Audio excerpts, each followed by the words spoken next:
One of the things that has come up lately is, do we trust in God? Is God still working in our lives? A lot of times it can be a little bit disheartening. It can be a little bit frustrating. We can start to feel like, you know what?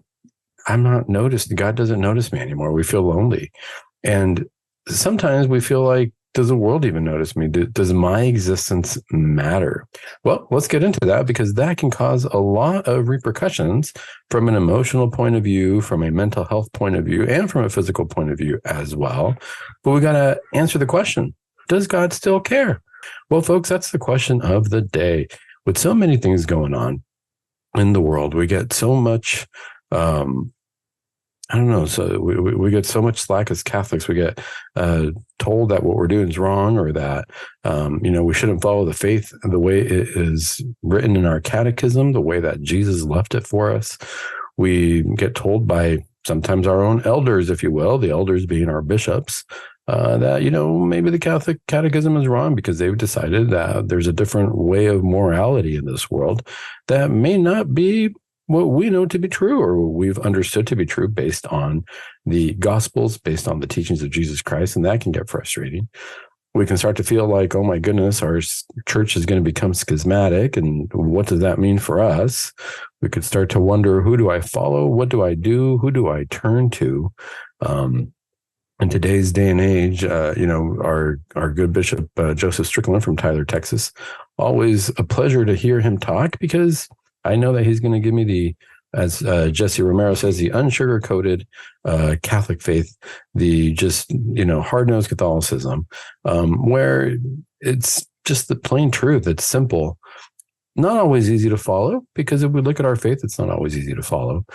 But in the midst of all this, in the midst of listening to the truth and trying to uphold the truth, sometimes we feel like, where is God in my life? Am I being noticed by heaven? Does it really matter at the end of the day? If I follow my religion or don't follow my religion? Are there any spiritual repercussions to this? It can feel very, very lonely. And from a mental health perspective, that's a terrible place to be, because we start to feel depressed. We start to feel anxious. We start to feel like we don't matter, and we lose sight of who we really are.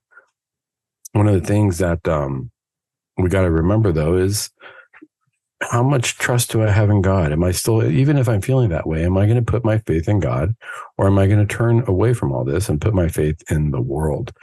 I don't know what to tell you, but we got to look at biblical scriptures. We got to look at, what does Jesus say in this time?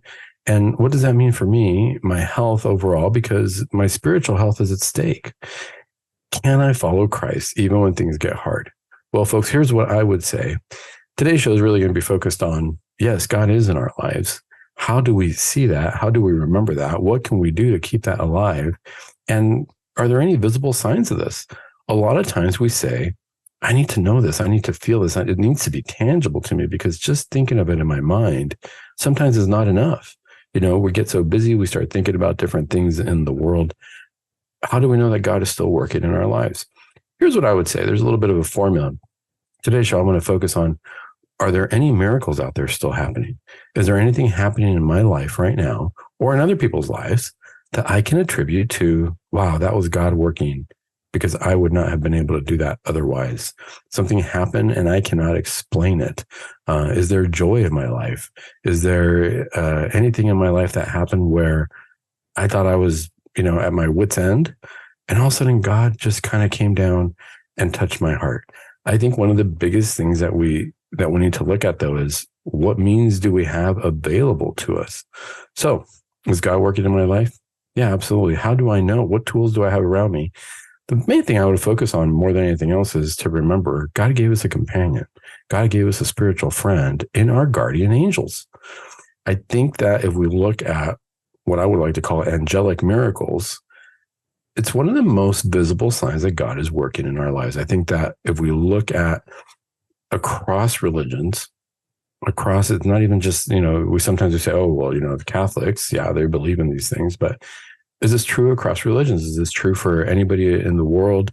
Did God give every single person a guardian angel, or only if you're Catholic? Well, What we believe is God gives every single human being a Catholic angel because, in a sense, God doesn't see us as Catholic or not Catholic. Catholic is we follow Jesus Christ and we understand that to be the truth. We understand that to be the deposit of the faith. We understand that as God revealing himself to us fully, which is why, as Catholics, we say, no, this is what we need to teach because we want people to understand who God really is. Does that mean that people are following false gods or that people are wrong in that respect?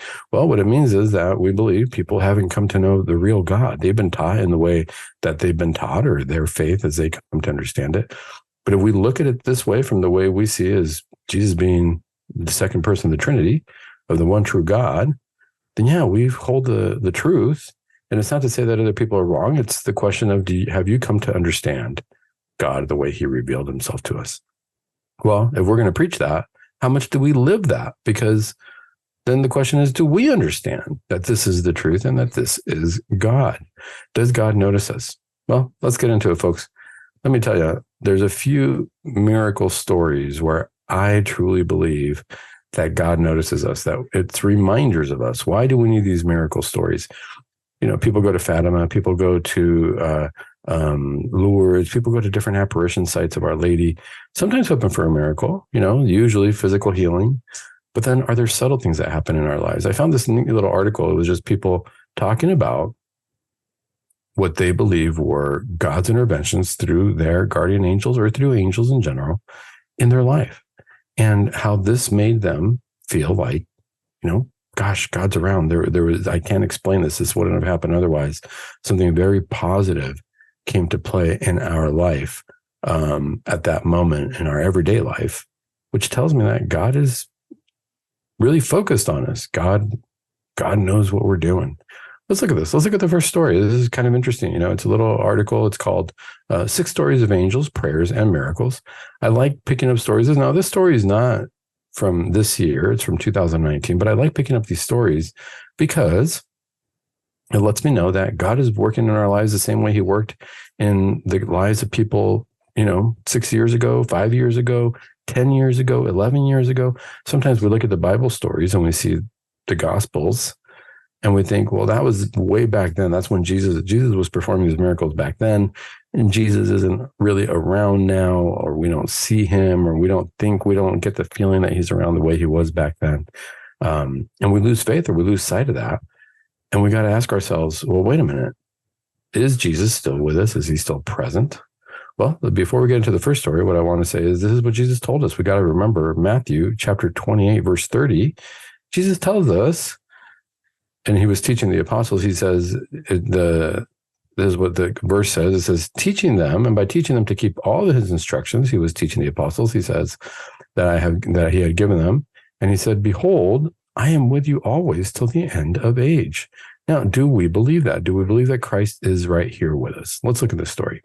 There's a story of a gentleman named John D., and it says that his baseball team had made it to the playoffs. Now, keep in mind, he's playing baseball. It's just something simple, nothing out of the ordinary. How many of us like baseball, like watching baseball, going to a ball game? It's always kind of fun. His baseball team had made it to the playoffs, but he was struggling in one of the semifinal games. John's team was at bat in the bottom of the last inning with 2 outs, 2 strikes, 3 balls, bases loaded. His team was behind 7-5. Then something very unusual happened. So this is it. I mean, obviously people go through different things in their lives and much bigger tragedies in a baseball game. But we've got to remember, Jesus is paying attention to us. God is paying attention to us, even in the most of mundane things. Sometimes we think, well, he's not going to pay attention to me unless I'm going through a major tragedy. But that's not the case. It's a baseball game. How many times is a player going to be in a baseball game? And this is kind of it. I mean, the game is pretty much over and it's on the line. You're losing 7-5. You got 2 outs, 2 strikes, 3 balls. Bases are loaded. He's not playing a good game. What's going to happen? Does this matter to God? Does he care? Do we believe that, folks? I mean, that's a pretty powerful statement. Jesus tells us even the hairs on our head are numbered. What does that really tell us? Does that God really care about the hairs on our head? Well, especially if we're losing our hair, we start to think it'd be a lot easier to count, right? But what really God is saying is that, yeah, even in the most of simple things, even in the most of mundane things that you don't even think about, which who's going to count the hairs on their head? So many of them to even account for. But even that God cares for, which tells us that every minute detail of our lives, Jesus lets us know it's important to God. If it's important to us, it's important to God. A lot of people might say, oh, something as simple as a baseball game, you're trying to win a championship. Does God really care about a baseball game? There's bigger things that he should worry about. But if it's important in our hearts, then we got to believe that it's important to God. We got to believe that every step of the way it's important. We can't compare and say, well, you're in the middle of a baseball game. It's not like somebody who's in the middle of a war-torn country. God loves us individually so much that regardless of what situation we are in, he's going to take account and notice of every single thing we're doing and every single thing that's affecting us. Let's look at the end of this game. Young guy. He's got his little league team here. He's got the playoffs. Little John D's story. They're at the end of the game. They're about to technically lose if you look at it that way, because we're down to the wire, 3 balls, 2 strikes, bottom of the 9th. And you're behind. Yeah, you're up to bat. And this is what he says. He says, our second baseman called the timeout so he could tie his shoe. Not uncommon in baseball. You got to tie your shoe. And then John says, I was sitting on the bench when suddenly a strange man I had never seen before appeared in front of me. I was frozen still and my blood turned to ice. He was dressed in all black and he spoke without even looking at me. He said, I was not very fond of our batter. This man said, do you hold courage in this boy and do you have faith? What does this mean? So, this guy is sitting on the bench and he's saying, we're going to lose this game. The batter's up. I don't think he's that good. But also he says he turned and he saw somebody who was never there before. And all of a sudden he says, after this man tells him, do you have courage in your batter? Do you have faith? He said, at that, I turned to my coach who had taken off his sunglasses and was sitting right next to me. He didn't even notice the man. I turned back to the stranger, but now he was gone. There's a lot of stories of that, folks. A lot of times people will appear and come and go, and we wonder, who was that? Was that an angel or not? It says the next moment, our second baseman called time in. Remember, he was tying his shoe. And the next pitch, our batter hit a home run out of the park, winning us the game 8-7, and we went on to win the championship. Does God care about these moments? What a great moment. Do you have faith in this batter? Look at what's going to happen. Look at what God can do for you. Just when we think, nah, this isn't going to happen. This is no good. God all of a sudden can come touch our hearts and turn our life around and create these moments. These moments, winning the baseball game, is it really about the game or is it about giving us faith? Is it about giving us hope that something bigger is out there? These stories happen all the time. The question is, are we able to recognize them?